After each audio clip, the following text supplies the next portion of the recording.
झुरी एक किसान था जिसके पास हीरा और मोती नाम के दो बैल थे।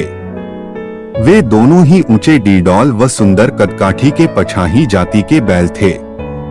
लंबे समय से एक दूसरे के साथ रहते रहते दोनों में अच्छा भाईचारा भी हो गया था। वो कभी एक दूसरे को चाटकर तो कभी सूंघकर अपना प्रेम प्रकट करते थे। दोनों आंखों के इशारे से ही एक दूसरे की बात भी समझ लेते थे और कभी कभी दोनों आपस में सील भी करते थे, लेकिन झगड़ने के लिए नहीं बल्कि यूं ही मजाक में। एक बार झुरी ने अपने दोनों बैलों को अपने साले गया के साथ काम के लिए अपनी ससुराल भेज दिया। हीरा और मोती दोनों ही यह समझ रहे थे कि झुरी ने उन्हें बेच दिया है, इसीलिए वो गया के साथ जाना नहीं चाहते थे, मगर उन्हें जबरदस्ती गया के साथ उसके घर जाना पड़ा। दिन भर चलते चलते थके हारे हीरा और मोती जब गया के घर पहुंचे तो वो मन ही मन बहुत दुखी थे। वो सोच रहे थे कि जिस मालिक और घर को उन्होंने अपना समझा, आज उसने ही उन्हें बेच दिया। यहाँ तो उनके लिए सब कुछ नया है। अब दोनों ने अपनी मूक भाषा में एक दूसरे से बात की और रात होने पर जब सब लोग सो गए, दोनों ने अपनी अपनी रस्सियों तोड़ डाली और अपने घर की तरफ चल दिए। सुबह जब झुरी उठकर बाहर आया तो अपने दोनों बैलों को दरवाजे पर देखकर खुश हो गया। उसने देखा कि दोनों बैल घुटनों तक कीचड़ से सने हुए थे और आधी रस्सी उनके गले में लटक रही थी। दोनों की आंखों में उसके लिए गुस्सा और स्नेह दोनों था। झुरी ने दौड़कर दोनों बैलों को गले से लगा लिया, लेकिन झुरी की पत्नी बैलों को अपने दरवाजे पर देखकर नाराज हो गई और उन्हें नमकराम कहकर गालियां देने लगी। उसने गुस्से में बैलों के आगे सूखा चारा डाल दिया।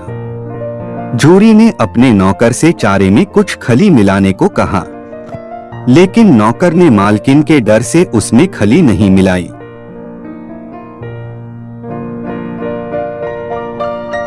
दूसरे दिन गया दोबारा हीरा मोती को लेने आ गया।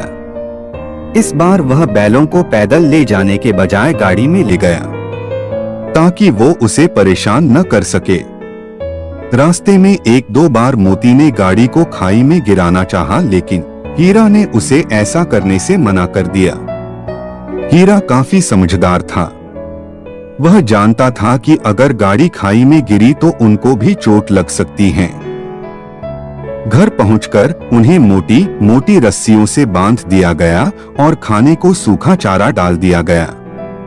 दोनों ने इसे अपना अपमान समझा और चारे को मुंह तक नहीं लगाया। अगले दिन गया उनको खेत जोतने के लिए लेकर गया। हीरा मोती ने हल खींचने से मना कर दिया। दोनों को खूब मारा पीटा, लेकिन दोनों टस से मस नहीं हुए। शाम को फिर से उन्हें मोटी मोटी रस्सियों से बांध दिया गया और उनके आगे फिर से सूखा भूसा डाल दिया गया, लेकिन दोनों ने कुछ नहीं खाया। जब रात को घर के सब लोग खाना खा रहे थे, तभी भैरों की नन्ही लड़की 2 रोटियां लेकर आई और उन्हें खिला गई, जिसे खाकर उन्हें संतोष हुआ। लड़की की सौतेली माँ थी जो उसे बहुत परेशान करती थी। लड़की रोज आती और उन्हें 2 रोटियां खिलाकर जाती। इससे उन दोनों को उस लड़की से स्नेह हो गया था। हीरा और मोती दिन भर काम करते हैं और रात को सूखा भूसा उनके सामने फेंक दिया जाता था। इसी तरह कुछ दिन गुजर गए। एक रात दोनों ने रस्सियां तोड़कर भागने का तैयारी कर ली। वो रस्सियों को तोड़ने के लिए उसे चबाने लगे, मगर रस्सी काफी मोटी थी, इसीलिए वह आसानी से नहीं टूटी। तभी वह लड़की आई और उसने दोनों की रस्सियां खोल दी।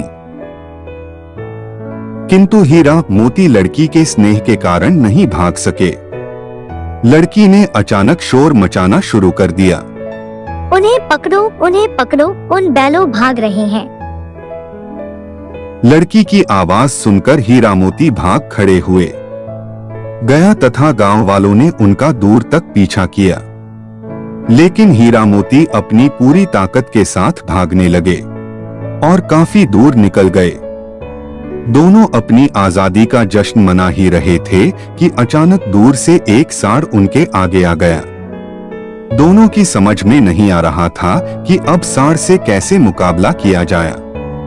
खैर, दोनों ने मिलकर बढ़िया रणनीति के तहत उस पर आक्रमण किया।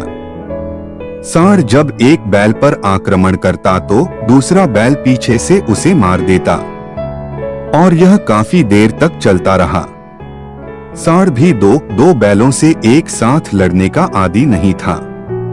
तभी मोती ने उसके पेट में अपना सींग घुसा दिया, जिससे वह बेदम होकर गिर पड़ा।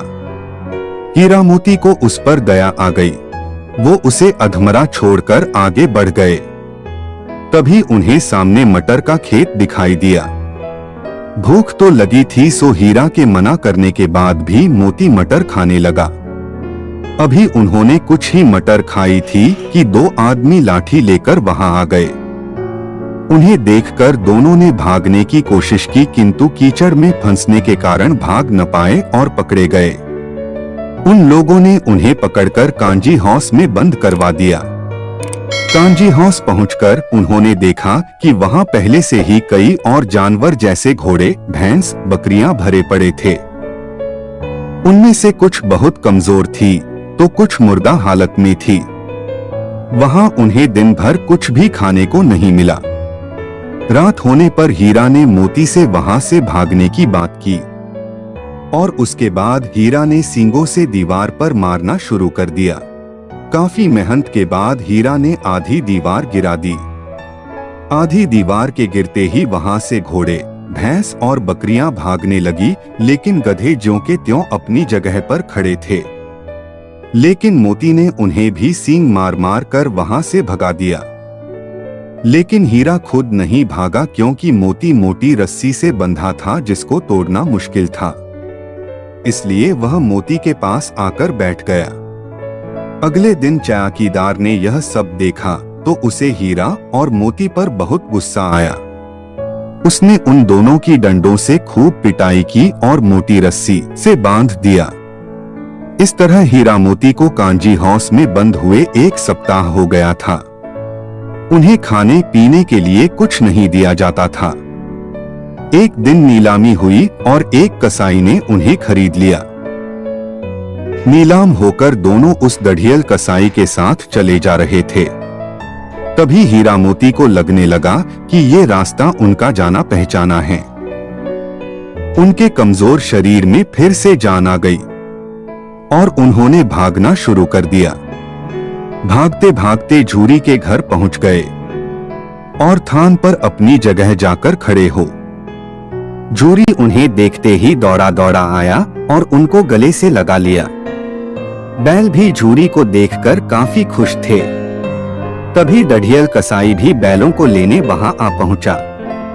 झूरी ने उससे कहा कि ये बैल मेरे हैं। इस पर कसाई कहने लगा कि मैंने इनको नीलामी से खरीदा है, इसीलिए ये मेरे हैं। और वह बैलों को जबरदस्ती ले जाने के लिए जैसे ही उनकी तरफ बढ़ा, मोती ने उसे सींग से मारना शुरू कर दिया और फिर उसे भगा भगा कर गांव से बाहर कर दिया। उसके बाद झूरी ने नादों को खली, भूसा, चोकर और दानों से भर दिया। हीरा मोती उसे